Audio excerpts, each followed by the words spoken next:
ꯑꯩꯒꯤ ꯏꯃꯤꯡ ꯃꯥꯏꯔꯦꯝꯕꯝ ꯏꯕꯣꯕꯤ ꯀꯧꯋꯦ ꯀꯣꯡꯃꯣꯟ ꯅꯣꯡꯊꯣꯜ ꯂꯩꯀꯥꯏꯗ ꯂꯩꯕꯅꯦ ꯀꯃꯤꯡ ꯍꯤ ꯃꯥꯏꯔꯦꯝꯕꯝ ꯏꯕꯣꯕꯤ ꯀꯩꯕꯧꯁꯨ ꯑꯩ ꯑꯍꯥꯟꯕꯗ ꯀꯨꯀꯤꯔꯣꯟꯗ ꯍꯥꯏꯖꯒꯦ ꯑꯗꯨꯒ ꯑꯅꯤꯁꯨꯕꯗ ꯑꯩꯈꯣꯏ ꯃꯩꯇꯩꯔꯣꯟꯗ ꯑꯃꯨꯛ ꯍꯟꯗꯣꯛꯆꯒꯦ ꯁ꯭ꯇꯦꯐꯟ ꯅꯪꯅ ꯍꯥꯏꯔꯤꯕ ꯈ꯭ꯔꯤꯁꯇꯦꯟꯒꯤ ꯃꯤꯡ ꯁꯤꯖꯤꯟꯅꯔꯒ ꯑꯔꯥꯟꯕ ꯋꯥ ꯃꯌꯥꯝ ꯑꯃ ꯁꯤꯖꯤꯟꯅꯗꯨꯅ ꯈ꯭ꯔꯤꯁꯇꯦꯟꯁꯤꯡꯕꯨ ꯂꯥꯟꯅ ꯎꯍꯟꯕꯗꯣ ꯃꯗꯨ ꯇꯧꯒꯅꯨ ꯑꯗꯣ ꯅꯪꯒꯤ ꯅꯔꯣꯟꯗ ꯑꯩꯅ ꯍꯥꯏꯒꯦ ꯃꯨꯟꯅ ꯇꯥꯎ ꯁ꯭ꯇꯦꯐꯟ ꯀꯁꯩꯁꯨ ꯐꯠꯇꯒꯤन ꯅꯍꯦꯠꯗꯤꯁꯨ ꯀꯩꯖꯣꯡ ꯈ꯭ꯔꯤꯁꯇꯦꯟ ꯀꯍꯤ ꯅꯥꯁꯨ ꯑꯩ ꯋꯥꯉꯥ ꯅꯍꯣ ꯈ꯭ꯔꯤꯁꯇꯦꯟ ꯑꯇꯤ ꯋꯥꯉꯥ ꯈ꯭ꯔꯤꯁꯇꯦꯟ ꯗꯨꯡꯖꯨꯏꯂवा ꯑꯃꯣꯉꯥ ꯅꯀꯝꯃ ꯅꯁꯩ ꯄꯧꯄꯣꯍꯤ इमचकाना लौदीसु चुलेन आई हो बाइबल ला इपी अजे हम इपी सिम हम क्रिश्चियन पास्टर नहीं वांगिन मी थद्दी नहेत चु बाइबल अजे लौपिसु इनहेत दिसु सिफाना चु आई क्रिश्चियन हो पोही नगिन सुमंगदिंगा नंगाई तोसु इमचकाना लौदीसु चुलेन केन कसै दिसु लमका कुकीले नम पोही नंग सेट इन शुबोइना पुइदो हितंग नंगादिना फमो बेतंग अदुगा स्टेफन नंगना क्रिश्चियन बुलाना उहंदुना नंगना पास्टर मचानी पास्टरनी हायरगा पास्टरना मी म्याम अफब लमदेंदा चिंगबिगदबदो नंगना पास्टर गी इमुंगदा पोगा पास्टर मचा औरगा लाना लमजिंगलगा नोंगई पायरगा मी हातकने हायबसि शास्त्रना बाइबलना इबदा सुंयाव यावदे लाना नंग लमजिंगनो चुसारपुदा लेरिबा अतोपा खुदिंगदा लेरिबा क्रिश्चियन सिंगबु नंगना तोंगानबा लमजिंगदुना नंगी कानागदबा दरकार लेबा पोततो नंगना सिजिनबदो मदु ख्वादिगी नंगी अरानबनी थुना हाइदो हो आई लाले अदुगा ईश्वरगी क्रिश्चियनगी अचुंबा लिचसे नंगोंदा यावदे अइना साजिनबनी अइना हाजिनबनी हाइना नंगना सेंगतो अदु अर्दी नंग ईश्वरनसु पाप कोकबीगनी अदुगा नंगी जातिरा अमसुंग क्रिश्चियन लेबो कांगुनसु नंगबु ngakpigani adu natragadi ngakpiroi nang hena norokta tagani aduga hena ईश्वरगी वा इंदवी मनोना अदुगी पानिशमेंट फंगनी हाइबसि नंग कौरोदबरी सेफन अइना ज्ञान तारकपुदाई चुरचानपुर कुकी पाइते जौ सिमते लुसै मारमरते लेरे अदुगा मतमदुदा चुरचानपुरसि मैतैना दोनमेट तौरमे बिजांग हाइबा हुजिक मोइना मोरनोम हाइबा मसी हुजिक तुइबोंग हाइरिसे मैतै सिंगना मदुदा बामोन कामदेबो अदुगा हुजिकी लवर लमका यलांग बाजार हाइबा मफम मैतै लेकाय हाइबसिदा आई फैबने मदुदा कुकी सिंगा पिंगेदगी नुगाइना लेमिनरमबने अदुगा मखोइना फत्तबगी वखल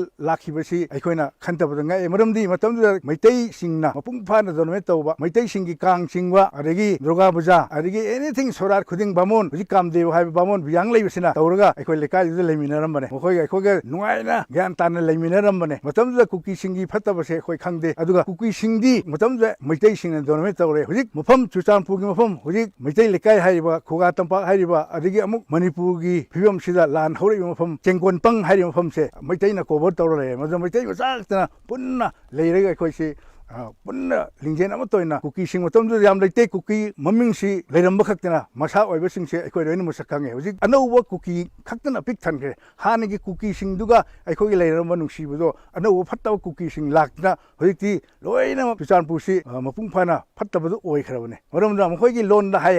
हुजिक लान तौनरिबसि मोइ मरमदा हाय इसे लेसे तुंहि कया जों हिलो नंगाजि हिंलो हाइबा मोइ होय पृथ्वीसे अखोइ सिनते मखोइ सिनते अखोइ लान हौसि हाइबसि मोइ फत्तबा वखल नोने अदो सासना इयगा ले अखोइ इमा इपा इपु पुन्ना थनम लमसिंगसे ngakadawni haise sasna iramona akhoi maitaina madugi mupung phaba phirep lawrga akhoi pongrafam imasi ngaaga leiriyone haise nokoina kawroi dawne marumdi kaino hadi nokoi horfam khangdabdo matamdu akhoi leiring yo noi kasu taw ngamde hujikti akhoi mupung phana nokoi bu nungsirubugi mapana akhoi hujikti nokoi akhoi yingna ohen bisi kanana no nokoi fattaba loksing nokoi fattaba wakhalduna akhoi noiga leina marido nokoina thadistawni nokoi naranni nokoina madu khangdawni thuna nokoi confess taw haido aduga hena tungda नुंसी चानना लेमिनगने हेबसि कुकी सिंगना खंगदवने मरमदी कुकी सिंग हेना ज्ञान तावा म दरकार लै नो इसो निंगे है इसोगी चनबिगी वांगो नखोइना सबक तौदुगी वन थोक्तो नखोइ अवाब नखोइना फंगनी ममिंग लौरगा मिबु हातपा मिबु तुप्पा फत्तबा युमै थाबसि शास्त्रना वायवन इरमदे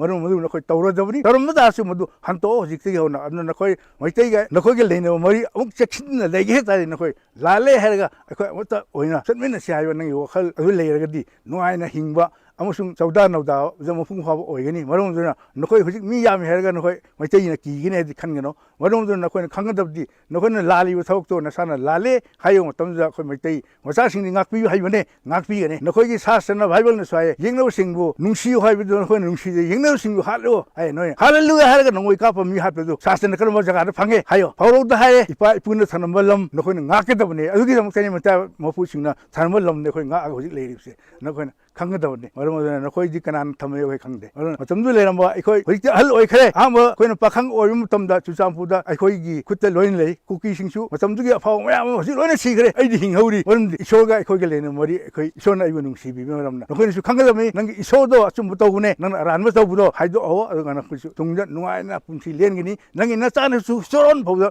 ꯅꯨꯡꯉꯥꯏꯅ ꯂꯩꯒꯅꯤ ꯈꯪꯒꯗꯕꯅꯤ ꯁ꯭ꯇꯦꯐꯟ ꯅꯪꯅ ꯋꯤꯗ꯭ꯔꯣ ꯇꯧ ꯑꯩ ꯂꯥꯜꯂꯦ ꯍꯥꯏꯌꯣ ꯅꯪꯅ ꯉꯥꯡꯈꯤꯕ ꯑꯔꯥꯟꯕꯁꯤꯡꯗꯣ ꯅꯪꯅ ꯍꯥꯏꯗꯣꯛꯆꯧ ꯑꯗꯨ ꯃꯇꯝꯗꯨꯗ ꯃꯩꯇꯩꯁꯤꯡꯅ ꯀꯣꯛꯄꯤꯒꯅꯤ ꯍꯥꯏꯕꯁꯤ ꯅꯪꯅ ꯃꯨꯟꯅ ꯈꯪꯉꯣ ꯍꯥꯏꯕꯁꯤ ꯑꯩꯅ ꯅꯈꯣꯏꯗ ꯆꯨꯝꯅ ꯁꯦꯡꯅ ꯍꯥꯏꯕꯒꯤ ꯋꯥꯍꯩꯁꯤꯡꯁꯤ ꯅꯈꯣꯏꯅ ꯒ꯭ꯌꯥꯟ ꯇꯥꯎ ꯍꯥꯏꯕꯁꯤ ꯑꯩꯅ ꯍꯥꯏꯖꯅꯤꯡꯉꯤ ꯑꯗꯨꯒ ꯅꯈꯣꯏꯅ ꯍꯧꯖꯤꯛ ꯃꯨꯛꯆꯔꯤꯕ ꯒꯦꯠꯇꯣ ꯀꯗꯥꯏꯗ ꯂꯩꯒꯦ ꯍꯥꯏꯕ ꯃꯗꯨꯒꯤ ꯒꯦꯠꯇꯣ ꯑꯩꯈꯣꯏꯅ ꯄꯤꯛꯏꯉꯩꯗ ꯆꯨꯔꯆꯥꯟꯄꯨꯔ ꯂꯩꯕ ꯃꯇꯝꯗ ꯑꯗꯨ ꯒꯦꯠꯇꯨꯒꯤ ꯃꯃꯤ ꯂꯩꯇꯦꯕ ꯑꯗꯨꯒ ꯅꯈꯣꯏꯅ ꯃꯨꯛꯆꯔꯤꯕ ꯒꯦꯠꯇꯣ ꯑꯗꯨꯒꯤ ꯃꯔꯝꯗ ꯍꯥꯏꯒꯦ ꯃꯨꯟꯅ ꯇꯥꯎ ꯅꯈꯣꯏ ꯅꯉꯥꯏ ꯇꯣꯛꯑ ꯀꯨꯀꯤ ꯒꯦꯠ ꯆꯨꯀꯦꯟ ꯁꯦꯡꯇꯥꯟ ꯀꯤꯁꯩ ꯄꯤꯒꯦꯅ ꯖꯥꯛꯑꯣꯟꯇꯪ ꯅꯈꯣꯏꯅ ꯈꯪꯒꯗꯕꯗꯤ 1960ꯗꯒꯤ ꯑꯩ ꯆꯨꯔꯆꯥꯟꯄꯨꯔꯗ ꯂꯩꯔꯦ ꯑꯗꯨꯒꯤ ꯃꯇꯝꯗꯨꯗꯒꯤ 1987 ꯐꯥꯎꯕ ꯁꯤꯒꯤ ꯒꯦꯠꯁꯤ ꯁꯨꯡꯂꯩ ꯂꯩꯇꯦ ꯃꯔꯝ ꯑꯗꯨꯅ ꯑꯩꯈꯣꯏꯅ ꯈꯪꯗꯦꯕ ꯑꯗꯨꯅ ꯅꯈꯣꯏꯅ ꯈꯪꯒꯗꯕ ꯒꯦꯠꯁꯤ ꯅꯈꯣꯏꯅ ꯀꯗꯥꯏꯗꯒꯤ ꯁꯦꯝꯃꯒ ꯁꯥꯔꯒ ꯊꯥꯡꯉꯛꯑꯒ ꯃꯐꯝꯁꯤꯗ ꯊꯝꯃꯤꯕꯅꯣ ꯑꯁꯤ ꯅꯈꯣꯏ ꯃꯨꯟꯅ ꯈꯪꯒꯗꯕꯅꯤ ꯒꯦꯠꯁꯤ ꯂꯩꯔꯝꯗꯕ ꯄꯣꯠꯅꯤ ꯃꯇꯝꯗꯨꯗ ꯑꯩꯈꯣꯏ ꯌꯪ ꯑꯣꯏꯅ ꯂꯩꯔꯤ ꯅꯍꯥ ꯑꯣꯏꯅ ꯆꯨꯔꯆꯥꯟꯄꯨꯔꯗ ꯂꯩꯔꯤ ꯃꯇꯝꯗ ꯒꯦꯠ ꯑꯃꯠꯇ ꯂꯩꯇꯦ ꯍꯥꯏꯕꯁꯤ ꯑꯩꯅ ꯈꯪꯉꯦ ꯅꯈꯣꯏꯅꯁꯨ ꯈꯪꯒꯗꯕꯅꯤ ꯇꯣꯏꯅ ꯍꯦꯠꯗꯤꯁꯨ 1960 ꯀꯨꯝꯕ ꯀꯣꯟꯅ 87 ꯆꯟꯍꯤ ꯀ ꯎꯝꯂꯥꯏ ꯆꯟꯍꯤ ꯑꯩ ꯍꯣ ꯎꯝꯂꯥꯏ ꯆꯟꯍꯤ get hi umlo mo he hoya kona hung poilut ham si phatan na seng do lo le si mai le ho le kuki ho kara noen dauding ngai to chu phamo be se e sin het disu aduga aina angang oiringe dagi ai chahi humra sudigi manungda aina Churachandpur lai matumda ai gi chilau sing kuki party jau mayam se punna khoi nungai na leiminarame matamdu da irang leite khanna chano leite maitai singa mohoi leino mari se chet na lerame matamdu da matamdu khanna chaino leite adubu hojik aina chahi humra manga sorokon kara digi lakpno Burma dagi lakpura kuki phattaba kaya laktana aikoiga hana leirama mari se hogoina thadallaga maitai se mogoina yengna boina khalan mari se hana gi kuki singdunadi khande aduga hojik naung laiwa mothong warong khangdaba kuki singna mohoi kana nawingta mohoi lam pambagi dongta akoi masen han mase masi nakoina tawroi dabani masi sungoi oidaba nakoi manglan ni masi mangphau na roi haibsi nakoi khanggadabani tun hedi kago langlai le tusan hi net sem disu koi musa kidona boina umlo kuki le paitele jau kola su kai jong ko umna yo su tulai sun imta thumong na phalo ki set imta umlo bisu tuhin hoya kona hungdo ham isi lei set hi ama odingai tong koira kona namdang helo kuki sa hungdo a mai lei le kuki kidona niki bol sa su di lo ngo su na het disu amasa kuki hop su patakin theng takin bom tin imsa boina umlo he toy na hon hoya kona hungdo ham jisu na het disu sifana su ipije ha kidona mai tain kuki ko ma imsa lungset na gol hilora alang imsa bokol ko pisin het disu sufana tuajang hun lain noen mai to kidona hi top milan lungset na pasen thu jui nunga lungset na lesin abana ai ho yang no yang apapo on ho to na het disu aroi bada ina hajening muri kuki chinau sing han leiba kuki afaba chinau sing ga khoga che chana leirima piundo amuk leina ba hojik matam leiri aduna han gi leirima chinau sing do nungsi chana leminan ge aduga tungde laiba kuki gi wakhal phattaba leiba mapalom dig laiba phatta sing leiba kuki nakoi nayum na dum han hiduna nakoi tawum thokko tawraga dum leyo nungai na leminaba famabdi nakoi su nungai na thamoi sengna nangi napa na puna khalma wakhan sing do khallaga nungai na leyo aduna tagari nakoi gi hana nakoi lakpa mafam phattaba hanthro haibsi akoi myam ge apamani ai ho amosa kuki una ho koma mai leire thumong takin bomin imusa bhoina umlo he to hi hoya kon na hungdo ham ipija a si nohen napan pi ham sin het disu amosa umuin hoi takin umin imusa bhoina umlo to ai nang no na nong do mana su ki boina umin sin sifana su to hi na disu na ina nung kile tang imusa kana lo disu sifana su mai le lung hang nabol le no jong lung hang disu sifana su lung set takin bom he ken no koma thumna kane yo su